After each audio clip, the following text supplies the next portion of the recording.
Halloween is one of my favourite times of the year. From the colour of the changing leaves, to the middling weather where it's not blazing hot but it isn't freezing cold either. On top of that, I'm a big horror fan, so it's really cool for me to see all the costumes people wear. Unfortunately, Halloween will be an exclusively inside activity for my neighbourhood this year, due to what's been going on. It's a shame, because I do enjoy giving out candy, and the kids like myself, when I was their age, loved getting it. What I will do to get you all more in the spirit of the holiday is tell you about a particular Halloween. A Halloween I had where, let's just say, I avoided a disastrous fate by choice. Enjoy the entertainment at my expense. This was back during my 4th grade year. I headed out in costume to go trick-or-treating. Since we lived in a relatively peaceful neighbourhood, my parents let me go out alone since they weren't the overprotective types. Just as an aside, if any parents read this who don't let their kids trick-or-treat, can I ask you all to reconsider that? Don't get me wrong, it's understandable you not letting them do it this year.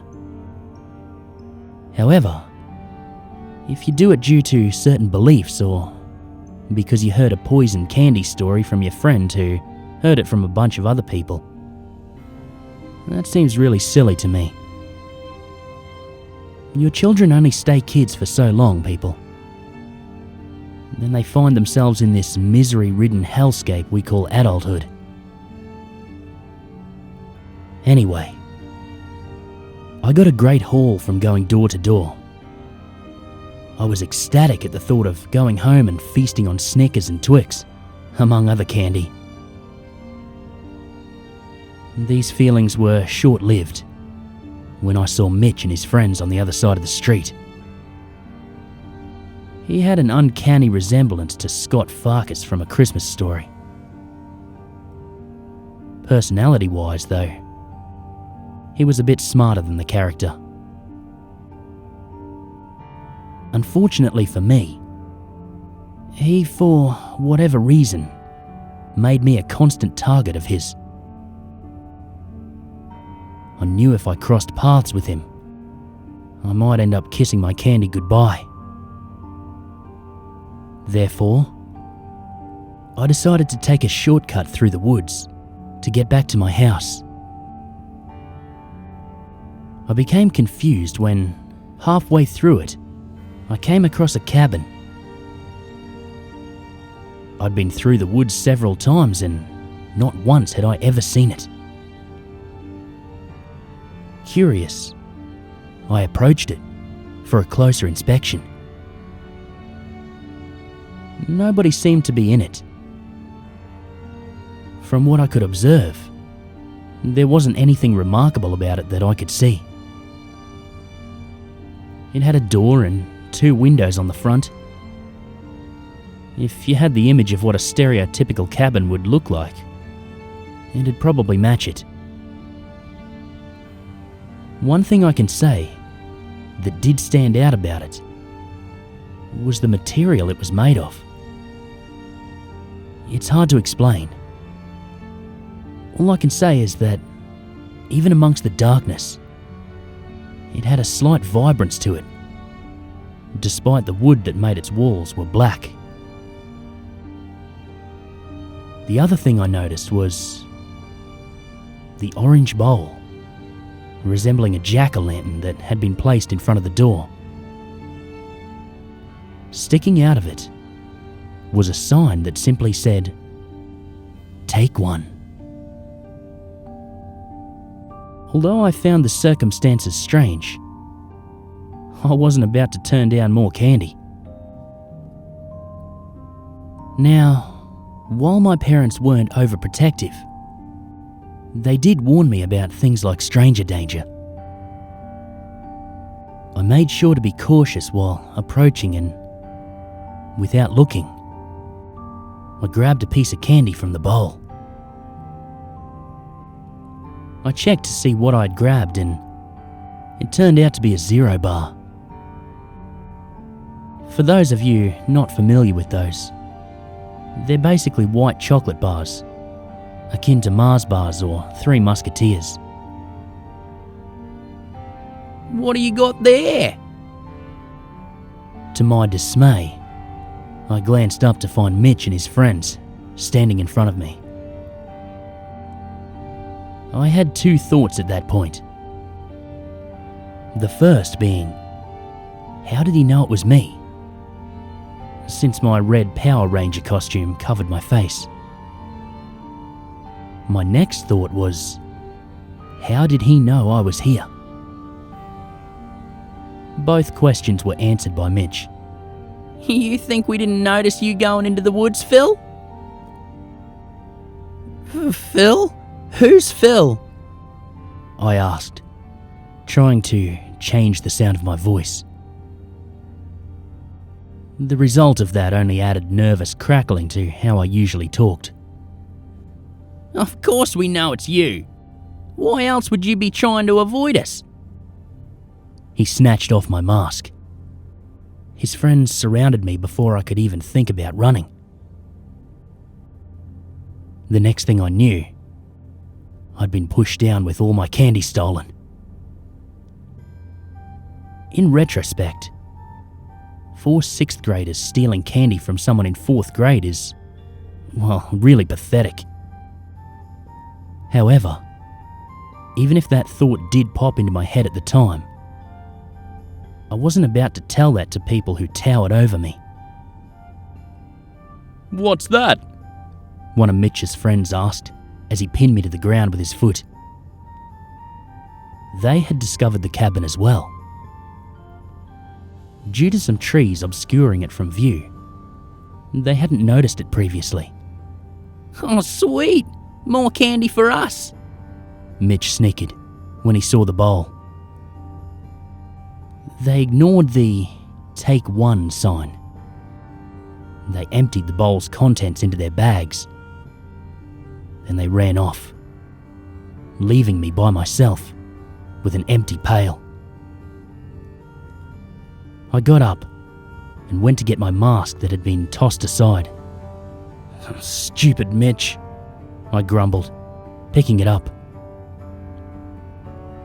While thinking of an excuse to explain my lack of candy that wouldn't result in Mitch beating me up, I heard something.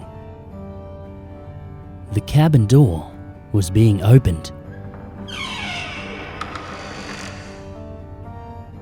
What I saw inside of it made my heart stop. In the doorway was I'm not sure what. The most striking thing about it were its eyes, which shared a resemblance with blue headlights.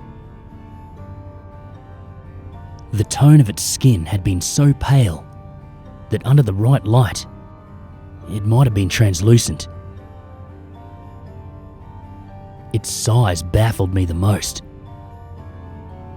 This thing's head made a normal person seem like the size of an apple by comparison. That meant the rest of it had to be even bigger. I didn't have much knowledge of physics and other similar things. However, I knew that something that large fitting into the cabin should not have been possible. It glanced down at the empty bowl and frowned. Then it saw me and smiled. From the doorway, its long arms stretched in my direction. I dropped my pail and ran faster than I thought my legs were capable of. I ran straight to my room after I got home. I told my parents I had managed to get a lot of candy. They congratulated me and said they needed me to push the garbage bin back to the side of the house, since the garbage ran that day. Needless to say, my mood wasn't great. Between what Mitch and his friends did and seeing that thing, I just wanted to stay in my room for a long time.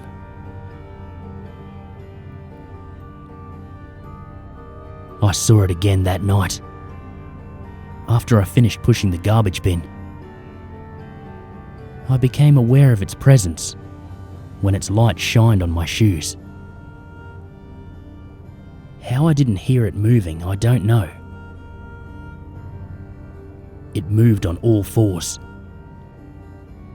I couldn't move, as its legs were scurrying it to where I stood.